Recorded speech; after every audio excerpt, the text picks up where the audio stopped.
And even the official city seal of Detroit has a Latin saying on it, and the Latin saying says, "We hope for better things, we shall rise from the ashes." My name is Craig Williamson, and I've got 39 years with the Riverview Fire Department. I'm currently senior captain there.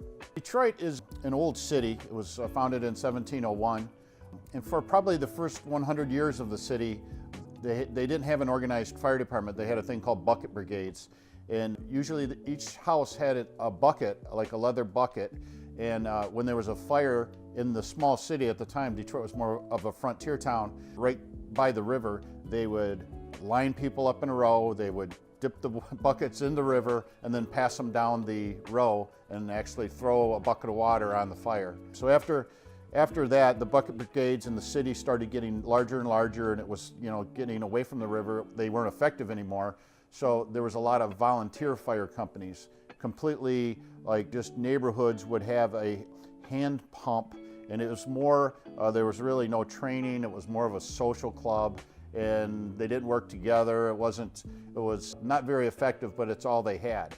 And as the things progressed and motorized fire engines became the standard, after cars, this was in the early teens and the 20s. The last horse-drawn fire run was in 1922. So after that, it was all motorized. Maybe the last 30 years, the city's had a lot of turmoil with the loss of business, loss of tax base, loss of residents. The cities went from a city of about 2 million to 650,000. So that leaves lots of vacant houses, approximately 80,000 vacant houses.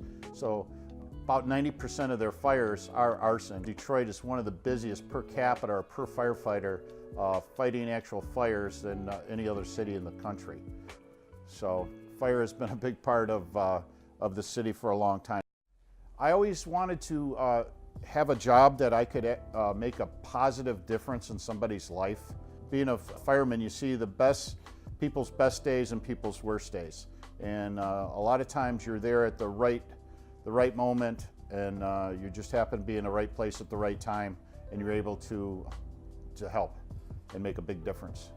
I was awarded the Medal of Valor for pulling 5 people out of a fire, apartment fire. So I don't know, I just happened to be on duty. I was in the right place at the right time. I actually I got smoke inhalation from the fire. I ran out of air, but I ended up in the hospital, but I was still able to effect a rescue on 5 people. So that makes you feel good for a long, long time.